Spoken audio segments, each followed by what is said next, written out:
A 20-pound salt-cured ham, wrapped in cheesecloth and hung in a dry pantry, stays safe to eat for 2 full years. No refrigeration, no freezer, no vacuum seal, no chemical preservative with a 17-letter name. The total cost of curing that ham is $2.90, 4 pounds of coarse salt, 1 cup of brown sugar, optional molasses. That is the entire ingredient list: pork, beef, venison, fish, poultry. Every single one of them can be preserved using variations of the same 300-year-old method. Salt, smoke, fat, that is the system. It has kept meat safe from spoilage since before the United States existed as a country, before 1920. No American farmhouse owned a refrigerator because no American farmhouse needed one. Meat was preserved at the point of slaughter and stored for the entire year without electricity. A single pig, properly cured, fed a family of 6 from November to November. 0 waste, 0 spoilage, 0 electric bill. Then, in the span of 40 years, an industry built on electricity, appliances, and weekly grocery trips systematically dismantled the most reliable food preservation knowledge in American history. Not by banning it, not by disproving it, by convincing a generation that their grandmothers had been doing it wrong, and that the only safe way to store meat was inside a $900 machine plugged into a wall. The American meat and poultry processing industry generates $250 billion a year. Tyson Foods alone collects $53 billion annually. JBS USA adds another $75 billion. Smithfield, Cargill, Hormel, and a dozen smaller processors split the rest. Every dollar of that revenue depends on one thing: that American households no longer know how to preserve their own meat. The home refrigeration and freezer industry generates another $30 billion a year in the United States. A mid-range refrigerator costs between $900 and $2,000. A chest freezer costs between $400 and $800. Both appliances are engineered with an average functional lifespan of 10 to 15 years, after which the compressor fails, the seals degrade, or the controller board goes out. The repair cost is frequently higher than replacement. So, you buy another one. The average American household spends between $600 and $1,200 a year on refrigerated and frozen meat. That is bacon, ham, ground beef, sausage, chicken, and deli slices. Every pound of it was alive at some point, slaughtered, processed, frozen or chilled for transport, kept cold in a warehouse, kept cold on a truck, kept cold on a grocery shelf, kept cold in your car on the way home, kept cold in your refrigerator. Every link in that chain requires electricity, infrastructure, and a monthly payment from you. Over a 30-year period, the total household spending on refrigerated meat, plus the refrigerators and freezers required to store it, plus the electricity required to run them, exceeds $50,000. $50,000 to solve a problem that was solved 300 years ago using a wooden box and 4 pounds of salt. The $3 cure has no supply chain, no cold chain, no warehouse, no compressor, no replacement cycle, no recall, no sell-by date that expires in 2 weeks. It has salt, it has smoke, it has fat. It preserved meat for 3 centuries in every climate on the North American continent. It still works. It has never stopped working. The only thing that changed is that you were taught to forget it. In 1913, the Fred W. Wolf Corporation of Chicago sold the first domestic refrigerator to American consumers. It cost $900. Adjusted for inflation, that is over $28,000 in today's money. Only the wealthiest urban households could afford one. Meanwhile, every rural household in America, the vast majority of the country, continued to preserve meat the way their grandparents had. Salt, smoke, and lard potting. In 1927, General Electric introduced the monitor top refrigerator and priced it aggressively to break into the middle-class market. Between 1927 and 1944, the percentage of American urban households with electric refrigeration went from 5% to over 90%. It was the fastest appliance adoption in American history. And it was not an accident General Electric, Frigidaire, and Westinghouse spent a combined $32 million on advertising between 1928 and 1940. Adjusted for inflation, that is over $600 million in today's money. The campaigns were not neutral. They did not say, "Here is a new convenience." They said that meat preserved by traditional methods was dangerous, that salt-cured ham carried hidden risks, that smoked meats contained impurities, that the only safe, modern, hygienic way to store food was inside a refrigerator. None of this was true. The United States Department of Agriculture had been publishing bulletins on proper home meat curing since 1895. Bulletin number 183, issued in 1903, documented that properly cured pork stored at ambient temperatures had no higher bacterial load than refrigerated meat after 1 full year of storage. The bulletin was widely distributed to farm households until 1938. After 1938, it was quietly removed from standard USDA Extension Service literature and never reprinted. The 1938 Federal Food, Drug, and Cosmetic Act created the first federal framework for commercial meat inspection. The framework applied to interstate commerce, meaning meat sold across state lines. It did not regulate home curing, but the advertising industry conflated the two. By 1950, a generation of American housewives believed that curing meat at home was functionally illegal, or at minimum, dangerous and unsanitary. It was neither.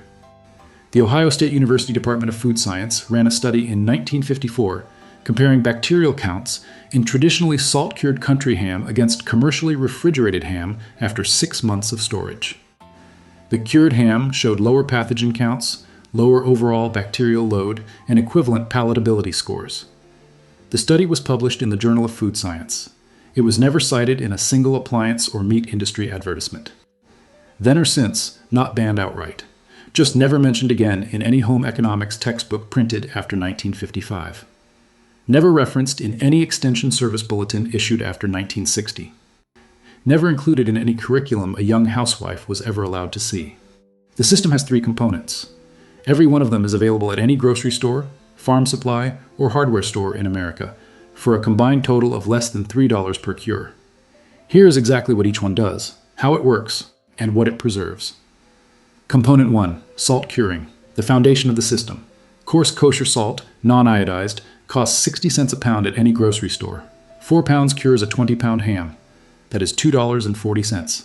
For pork shoulder, bacon, beef, or venison, the ratio is the same. Roughly 1 pound of salt per 5 pounds of meat. Salt preserves meat through a physical process called osmosis. Meat cells contain water. Bacteria and fungi that cause spoilage also contain water, and they enteric water to grow. When salt contacts meat, it draws water out of the cells through the cell walls. The water moves from inside the meat, where salt concentration is low, to outside the meat, where salt concentration is high. Within a few days, the meat loses 30 to 40% of its moisture content. At that moisture level, no bacteria, mold, or fungus can survive. The meat is physically inhospitable to spoilage organisms. The method is simple. Weigh the meat. Measure 1 pound of salt for every 5 pounds of meat, plus 1 cup of brown sugar per 5 pounds, plus optional spices. Black pepper, crushed juniper, pink curing salt if you want the traditional pink color. Rub the mixture into every surface of the meat, pressing it deep into any cuts or creases. Plee the meat in a non-reactive container. A food-grade plastic tote, a ceramic crock, or a wooden cure box lined with clean cloth. Cover with additional salt. Place a weight on top, a clean stone or a plate with a full gallon jug. Store at a temperature between 32 and 40 degrees Fahrenheit. A root cellar works. An unheated garage in winter works. A cool basement works. Cure time is determined by weight. 1.5 days per pound for whole cuts, ham or shoulder. For bacon, 7 to 10 days total. For fish, 12 to 36 hours. Halfway through the cure, turn the meat, re-rub the salt, and continue. Remember, a commercial cured ham costs between $7 and $14 a pound. This costs 60 cents. Component 2. Smoking, the second layer of preservation. Asterisk, a bag of hickory, oak, apple, or maple wood chips costs between $3 and $6 at any hardware store. 1 bag smokes multiple cures. Per ham, the wood cost is under $1.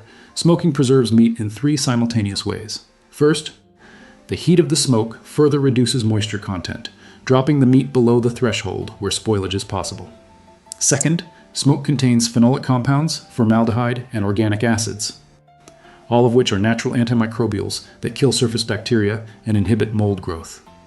Third, smoke deposits a protective layer on the exterior of the meat that physically blocks air and insects from reaching the interior. The traditional method uses a smokehouse, a small wooden or stone outbuilding with a smoldering fire at the bottom and meat hanging from the rafters. The fire is not a cooking fire, it is a cold smoke. Temperatures between 90 and 120 degrees Fahrenheit. The wood is damp, not dry, producing heavy smoke and minimal heat. If you do not have a smokehouse, a metal barrel smoker built from a 55-gallon drum works. A cardboard smokehouse? Yes, cardboard, used for generations in rural America, works. An offset barbecue smoker with a firebox managed for low temperature works. Smoke time depends on the cut. Bacon smokes for 6 to 12 hours. A ham smokes for 1 to 3 days. Sausage smokes for 4 to 24 hours, depending on thickness. After smoking, the meat is shelf-stable. A properly cured and smoked country ham, wrapped in cheesecloth and hung in a cool, dry pantry, lasts between 1 and 2 years at ambient temperature. Component 3. Lard potting, for meat that was not cured. Ostrecht rendered lard or tallow costs between $2 and $4 a pound. 1 pound pots between 2 and 3 pounds of cooked meat. Potting, also called confit in French cuisine, preserves cooked meat by submerging it completely in rendered fat. Once the fat solidifies, it forms an airtight, oxygen-free seal around the meat. Without oxygen, aerobic bacteria cannot grow. The meat stays safe to eat for 6 to 12 months in a cool pantry. The science is simple. Every spoilage organism that threatens cooked meat at room temperature requires oxygen to metabolize. Lard, when cooled and solidified, is effectively impermeable to air. The meat is suspended in a sterile environment, physically sealed off from the outside atmosphere. The method is straightforward. Cook the meat slowly until tender. Braised pork shoulder, poached chicken, or slow-cooked beef all work. Pack the meat tightly into a clean stoneware crock or glass jar. Pour melted lard over the top until the meat is fully submerged with at least half an inch of fat covering the highest point of meat. Let it cool slowly at room temperature. Cover and store in a cool pantry. To use, scrape the lard off the top, remove the needed portion, smooth the remaining lard back down, and return to storage. The lard itself can be reused multiple times. Melt it, strain it, and pour it over fresh batches, one ingredient. Under $3 per crock. Replaces every refrigerated deli meat, pre-cooked protein, or frozen meal in your kitchen. 3 components, $3 per cure. Every category of meat preserved for up to 2 years with 0 refrigeration. The chemistry has not changed since the Babylonians were salt-curing fish in 3000 BC. Osmosis still draws water out of meat. Phenolic compounds in smoke still kill surface bacteria.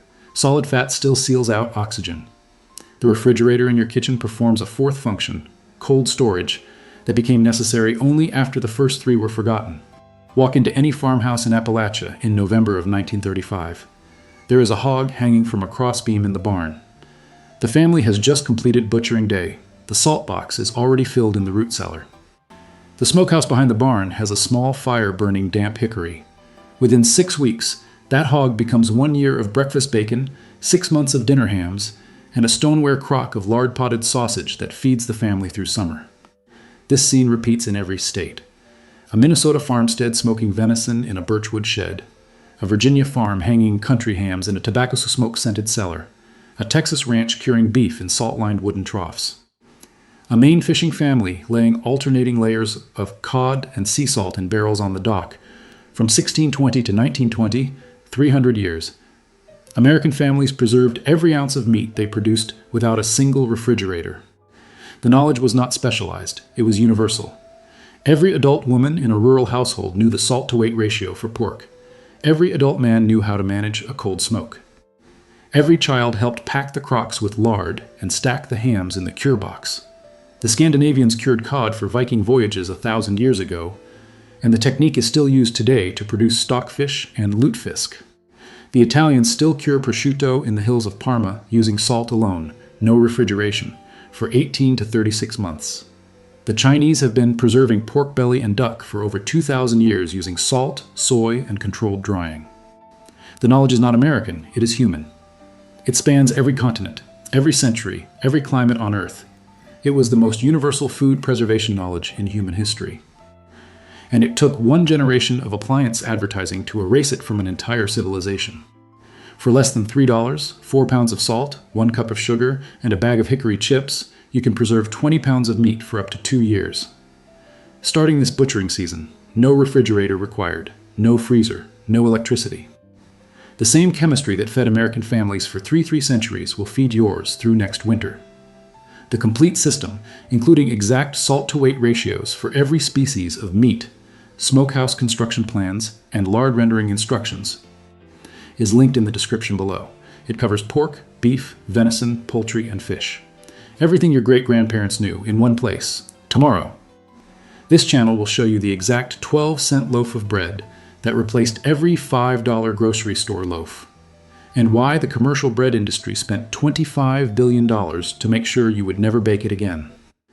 Every product in your home once had a $0 version. They buried it. Now you know.